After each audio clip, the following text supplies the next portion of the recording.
खुरूज और उसका 33वां बाब जो 23 आयत पर मुश्तमिल है।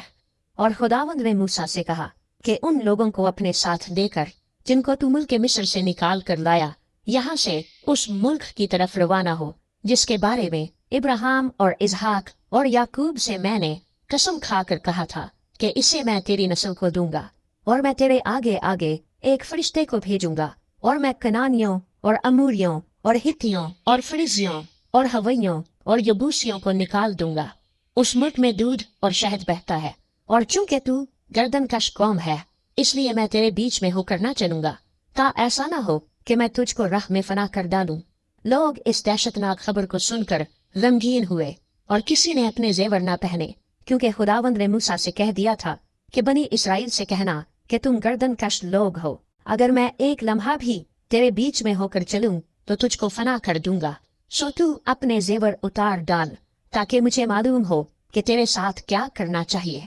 चुनाचे बनी इसराइल होरेब पहाड़ से लेकर आगे आगे अपने जेवरों को उतारे रहे, और मूसा खैमे को लेकर उसे लश्करगाह से बाहर बल्कि लश्करगाह से दूर लगा लिया करता था, और उसका नाम खैमा इज्तिमा रखा। और जो कोई खुदावंद का तालिब होता वो लश्करगाह के बाहर उसी खैमे की तरफ चला जाता था।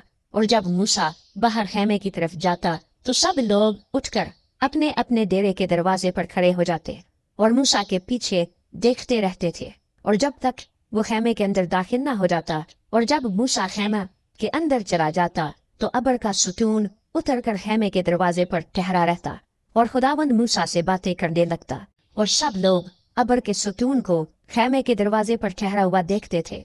और सब लोग उठ उठकर अपने डेरे के दरवाजे पर से उसे सिजदा करते थे।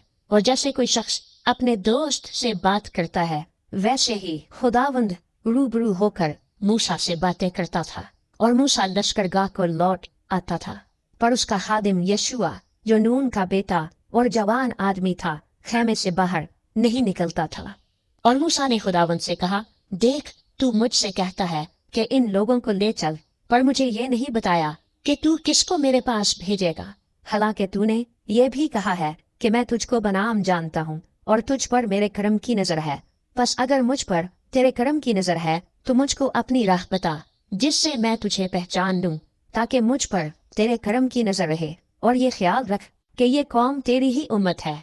तब उसने कहा, मैं साथ चलूंगा और तुझे आराम दूंगा। मूसा ने कहा, अगर तू साथ ना चले तो हमको यहाँ से आगे ना ले जा, क्योंकि ये क्यों कर मालूम होगा कि मुझ पर और तेरे लोगों पर तेरे करम की नजर है। क्या इसी तरीके से नहीं कि तू हमारे साथ साथ चले, ताकि मैं और तेरे लोग रुए जमीन की सब कौमों से निराले ठहरे।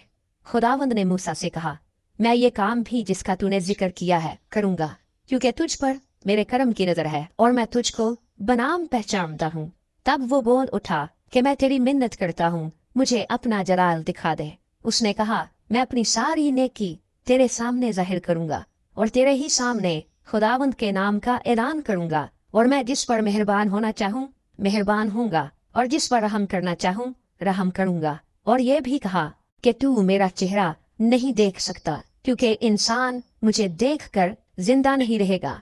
फिर खुदावंद ने कहा, देख, मेरे करीब ही एक जगह है, सो तू उस चट्टान पर खड़ा हो, और जब तक मेरा जलाल गुजरता रहेगा मैं तुझे उस चट्टान के शिगाफ पे रखूंगा, और जब तक मैं निकल न जाऊं तुझे अपने हाथ से ढांके रहूंगा। इसके बाद मैं अपना हाथ उठा लूंगा और तू मेरा पीछा देखेगा, लेकिन मेरा चेहरा दिखाई नहीं देगा।